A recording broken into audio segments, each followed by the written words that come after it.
Olá, tudo bem com vocês? Espero que sim. Quem não se inscreveu no canal, se inscreva, já deixe seu joinha, deixe seu comentário. Eu vou falar hoje sobre poema. Ao final eu vou fazer uma comparação de poema, prosa, verso. Vou fazer também uma interpretação desse texto, tá? Eu vou recitá-lo agora. Vou mostrar para vocês, chama Um Novo Pai. Ó, tá vendo? Cada linha deste poema é um verso. Tá bom? Eu já vou explicar. Então vamos lá. Demorei para me acostumar com a ideia de um novo pai. Fiquei pensando se seria legal. Naquele tal de vai, não vai. As primeiras reações foram lágrimas, depois veio rancor. Mais tarde mergulhei na tristeza. E então apareceu o amor. Entendi que pai é aquele que cuida, que ensina, que ama. Fiquei feliz de montão, agora eu tinha um pai, não de sangue, mas de coração. Então ele foi extraído do livro de Thaís da Silva Brianzini, Em Ciência, Hoje das Crianças, ano 5, número 26, São Paulo, a editora SBPC, do ano de 1992. Então, aqui eu estou usando o que neste poema? O eu poético. Agora a gente vai fazer a interpretação, porque o eu poético ele trata de sentimentos humanos. Se não tiver esses sentimentos exacerbados na cara do poema, de modo claro, óbvio, a gente vai ver agora com a interpretação deste poema, desse pequeno poema. Como você vai ver vários sentimentos humanos nele. Então, ó, interpretação de texto seria assim. No texto, percebemos que o eu poético, o que é o eu poético? A voz que fala no poema. E fala do quê? Desses sentimentos. Então, o eu poético experimenta sensações e sentimentos positivos e negativos. Em relação ao pai, então é o menino falando sobre o seu pai. E escolha entre os substantivos abaixo aqueles que melhor revelam sentimentos ou sensações do eu poético em relação ao pai. Então vamos lá, e circule substantivos. Então, que sentimentos são esses que estão sendo usados neste poema, que são palavras substantivas? Então eu tenho lá amor, incerteza, ó, quando ele fala no primeiro parágrafo. Demorei para me acostumar com a ideia de um novo pai. Incerteza, né? Dúvida. Então pode falar também de felicidade que tem no poema, rancor. Ó, fiquei pensando se seria legal naquele dia, vai ou não vai?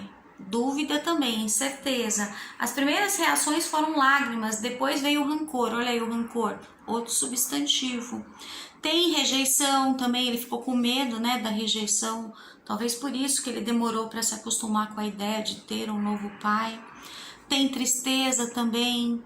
Então, são vários sentimentos que são palavras, que são substantivos, né? Que estão aqui no poema. Depois, a que conclusão chegou o eu poético no final do texto? A conclusão que o pai, então, verdadeiro, não é o pai de sangue, mas sim aquele que cria, aquele que dá amor, que cuida. Tanto que na outra parte que foi dividida esse poema em duas partes, que ele vai explicar, ele vai descrever como é um pai. Então ele fala assim, como ele entendeu, né, o sentimento do eu poético. Entendi que pai é aquele que cuida, que ensina, que ama. Então ele faz uma descrição desse pai, né? Então aí tem essa conclusão do eu poético no poema. Depois o 3, aqui no texto, nos faz perceber que o eu poético levou tempo para aceitar o pai.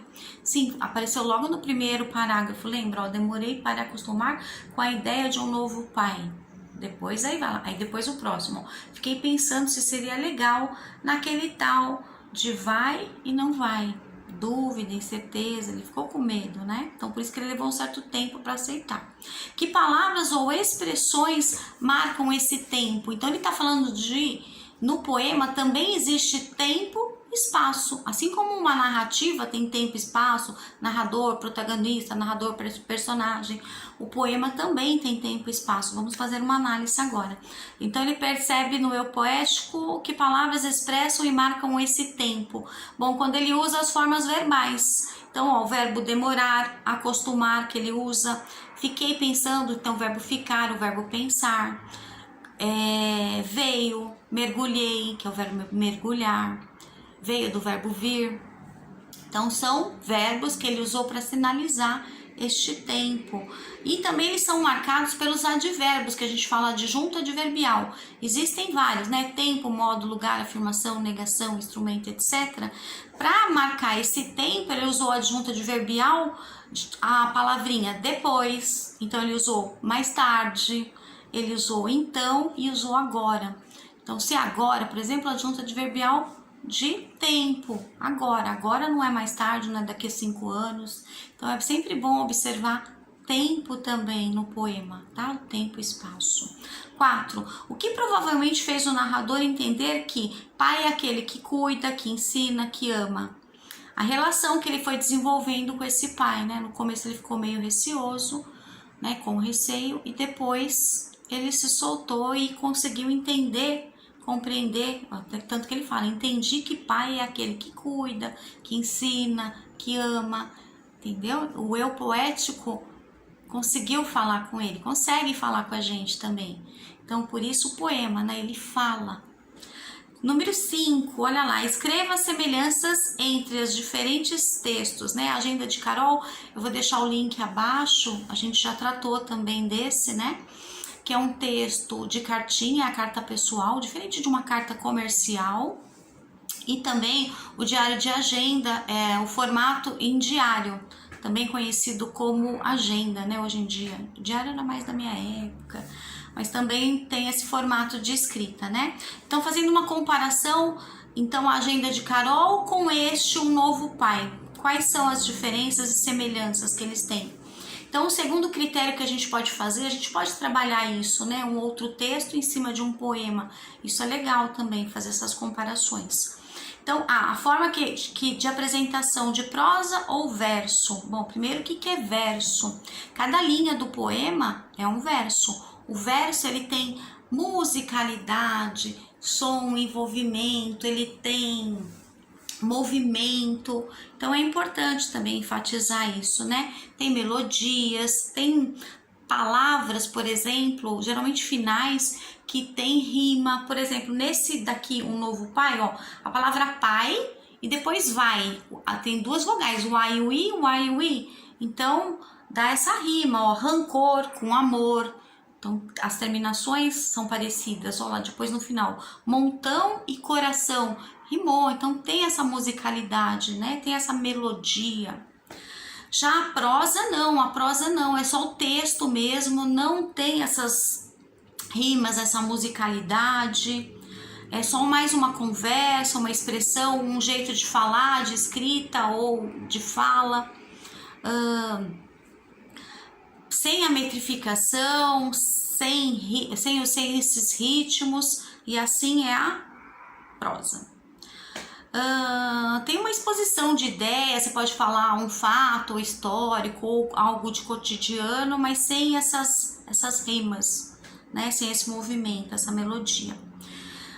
Bom, e depois ele vai perguntar também sobre gênero, número, que foi de um e de outro, assunto, tipo de linguagem que foi abordado, tanto em um quanto em outro. Então vamos por partes, ó. Na agenda de Carol, fazendo a comparação agora com Um Novo Pai. A apresentação que obteve lá no Diário de Carol foi em parágrafos, então já não é um poema, tá como prosa. Um Novo Pai, ele tá em versos. Se ele tá em versos, cada linha é um verso, então ele é um poema. O gênero usado no Diário de Carol é um diário íntimo, o jeito que foi escrito, né? Que foi em parágrafos. Já este não, foi um poema feito em versos. O assunto abordado, bom, o diário de agenda, o assunto era desentendimento dela, que era da Carol, com a mãe. Neste não, este é o verdadeiro pai, a descoberta, né, do que é um pai, dele ter este pai. E a linguagem, tanto para um quanto para o outro texto, são linguagens coloquiais ou informais, tá? Tem um vídeo também que eu já fiz de norma culta, inculta. Então fala coloquial, porque é de colônias, né, dos colonos. Então a linguagem mesmo do dia a dia, tanto para um quanto para outro. Espero ter ajudado e até o próximo.